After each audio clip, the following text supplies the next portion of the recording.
definitely get it. But there is something up with it. So the range, I already know that the detent, that's a problem underneath the cover. So we're going to take the range cover off. And as far as the reverse goes, when I take the seat out, because the seat is going to have to come out, and that will expose the linkages. I'm going to be looking at the linkages, and if maybe one is worn or getting caught on another one, but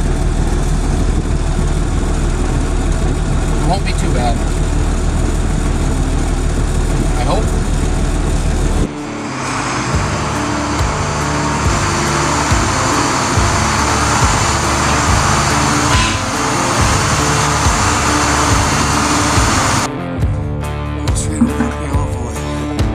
Step one is take out the mat. Next, we're going to take off the floorboard. Come on. Alright, there we go. Next, it will be required to remove the throne, the seat. You do that by taking that bolt out. There was a bolt there, I took it out. There was a bolt there, I took it out. Also, there were three bolts, one there, and one there. And yeah, when you're trying to get those out, just know that it's not that bad, because putting it back together will be way worse. Open the back window, let some fresh air in here. Take a piece of your finest cardboard.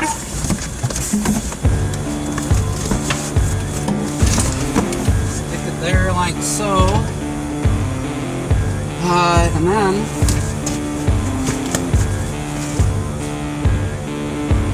should probably do some stretches first. Then you just monkey the seat right up out of it.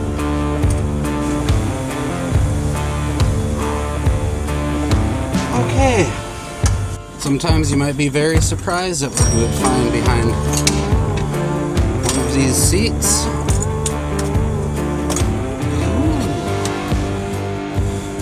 Now with the seat removed and everything exposed, we can kind of check stuff out. So my high-low, I'm going to just work that here, which is that arm. I can already tell you it's very floppy.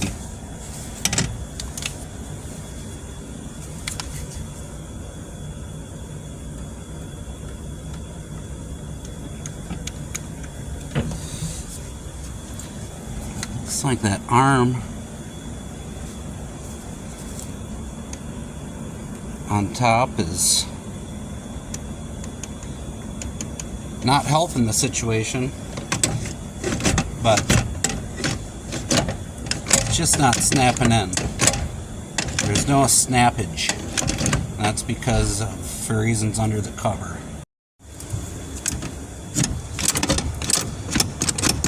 Right there, she's catching.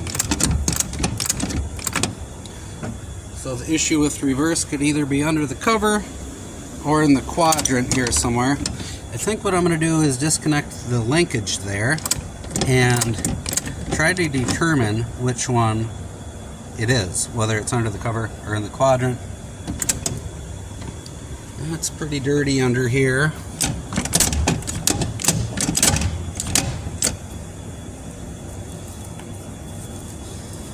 Eventually, if these get very dirty, all that dirt will build up underneath the park linkage, and then your park won't go down all the way, and then you'll hear clicking noises. Yep.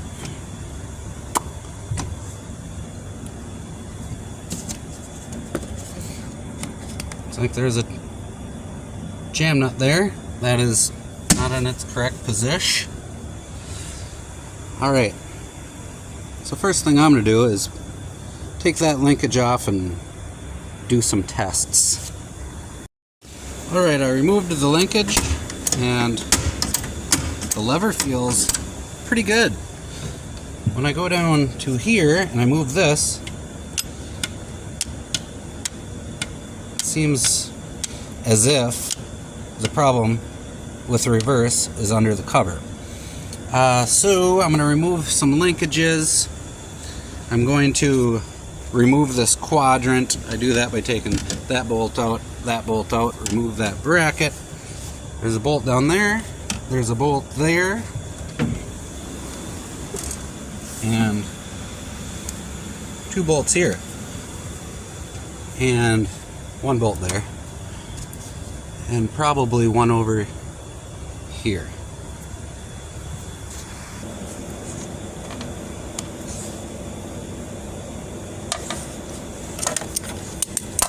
This sucks. Why wouldn't you just use a Phillips loop? Well, I'm not, yeah, it's fucked. I'm gonna have to pull that bolt out of there.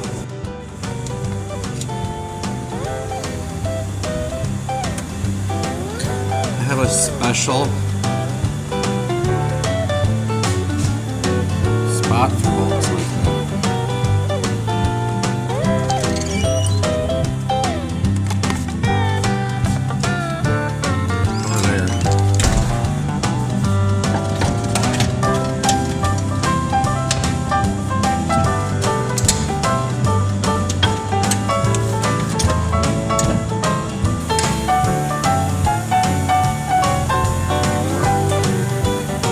Oh, there. We're gonna get sidetracked for just a minute here, but it'll be for a just cause.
Alright, we have all of our bolts out of the cover.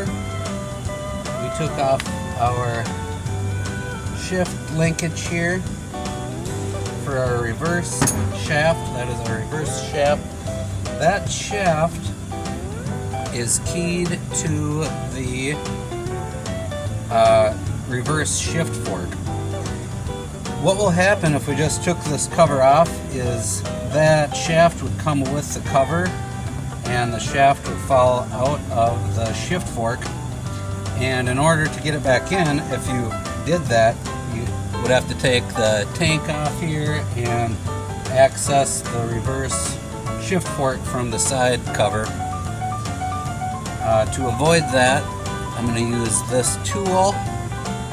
All this does is it clamps on that raised, I'm going to call it a knob.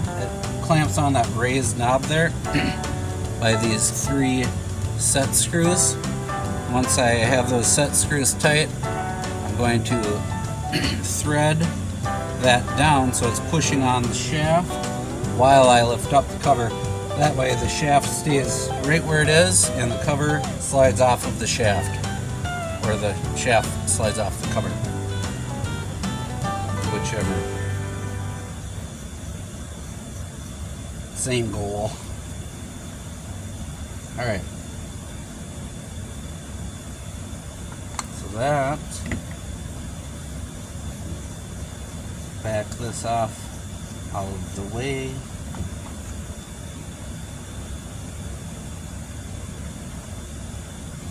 And one other thing is that even when the shaft is just about out of the cover and you think you can just pull the cover out the rest of the way,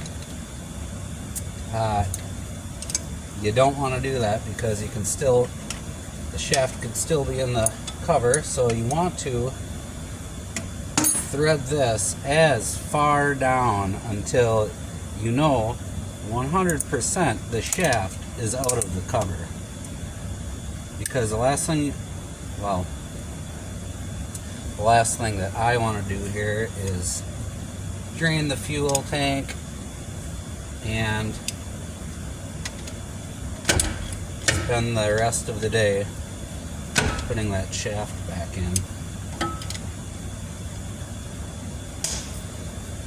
Alright, I finally got a bar underneath the opposite end of this tool, underneath the cover. So now it is coming up. And once you realize how uncomfortable this position is, no need to worry, because you'll be there for quite some time. Okay, now I can kind of use my hand to pull up on the other end so it comes up somewhat evenly.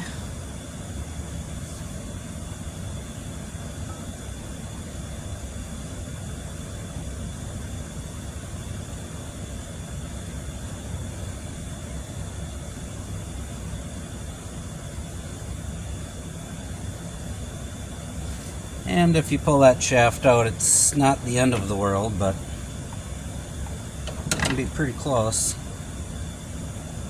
for some people.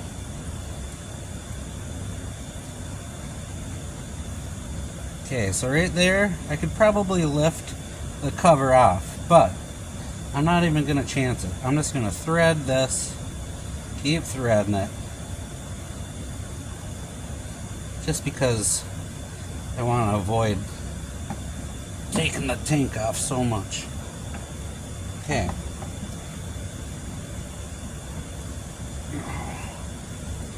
This is not tricky at all. And you're going to get dirt in places where it shouldn't go. Okay. So, as you can see, there's my tool.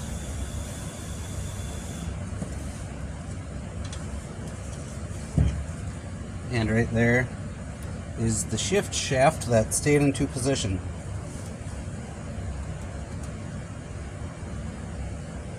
So that's good.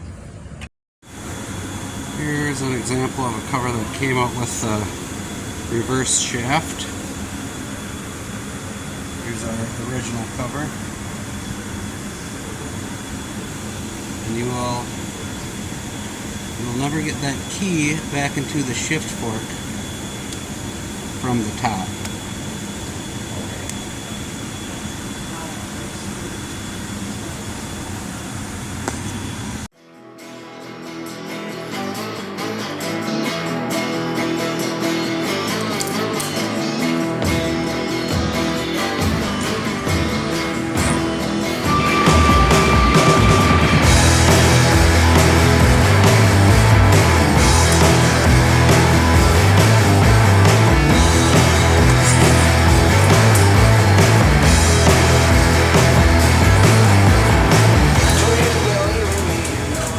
You have to go to do your errands.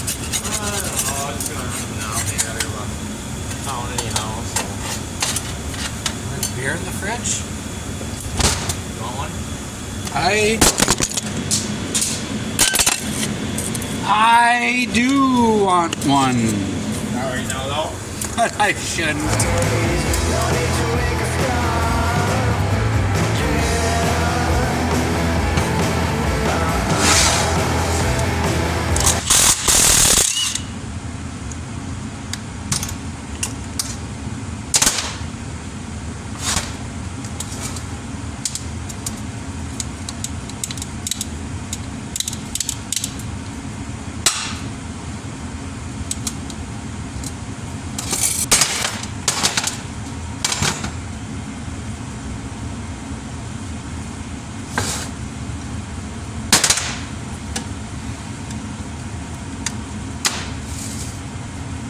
Alright, so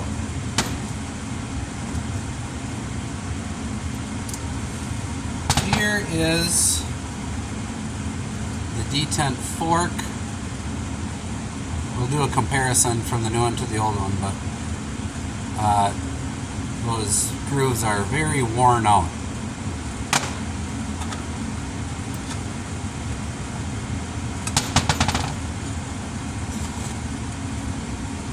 And then as far as why the reverse was catching, I believe that it is because it appears like somebody welded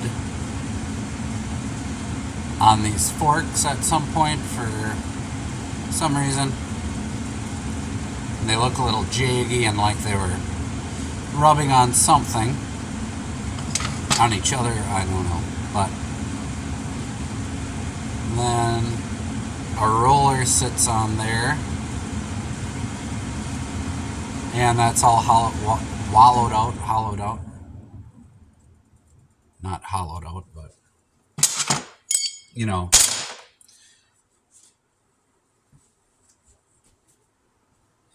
Everything is very worn out. That's what I've found here.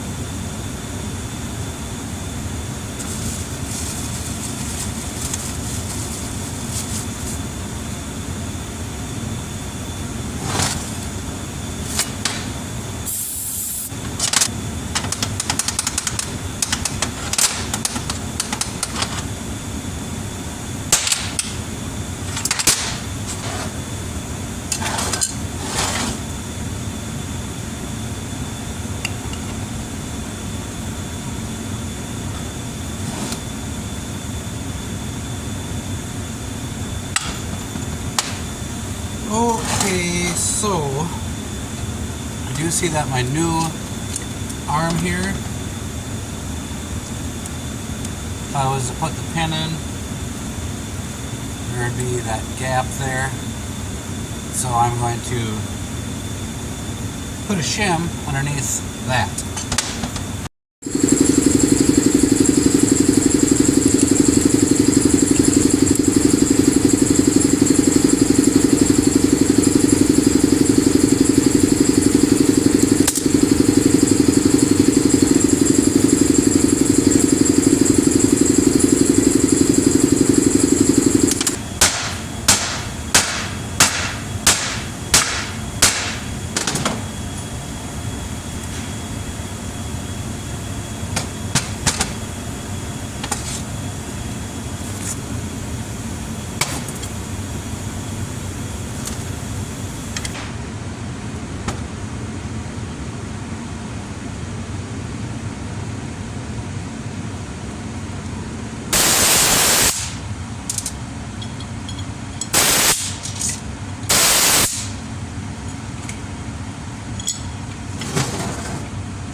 Put a little grease on the cover, put the gasket on the cover. If you don't put the gasket on first, you'll have trouble lining up the dowel because it'll hit the gasket.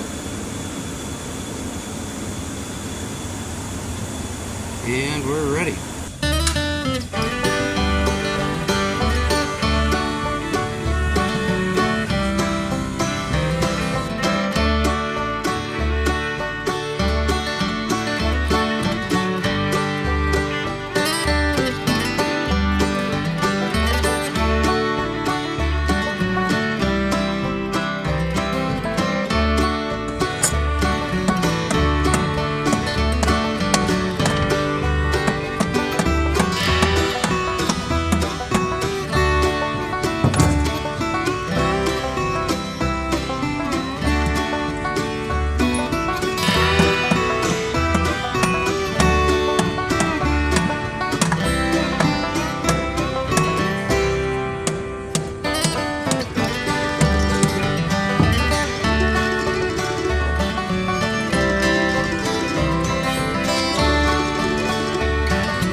Yep.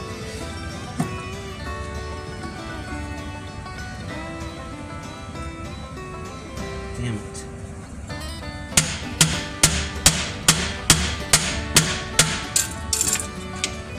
So close.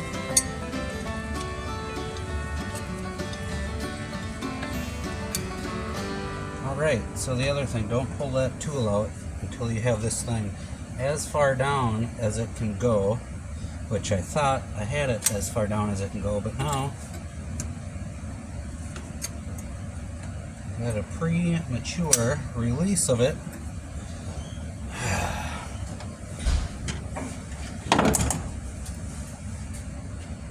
Get it on? Mm-hmm.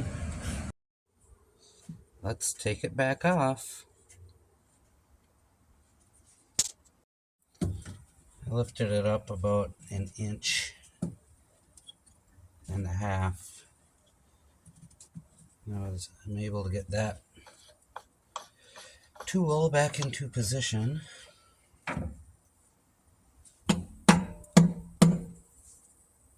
Now my gasket fell off my cover, which makes me just happy.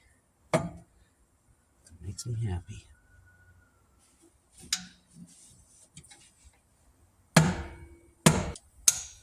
And the other trick is, once you do get it, is getting that tool out from the nooks and the crannies, specifically that one. These covers can be quite the fiasco, and hate to admit it, but I did say a couple curse words off camera while installing this. I would never say them on camera.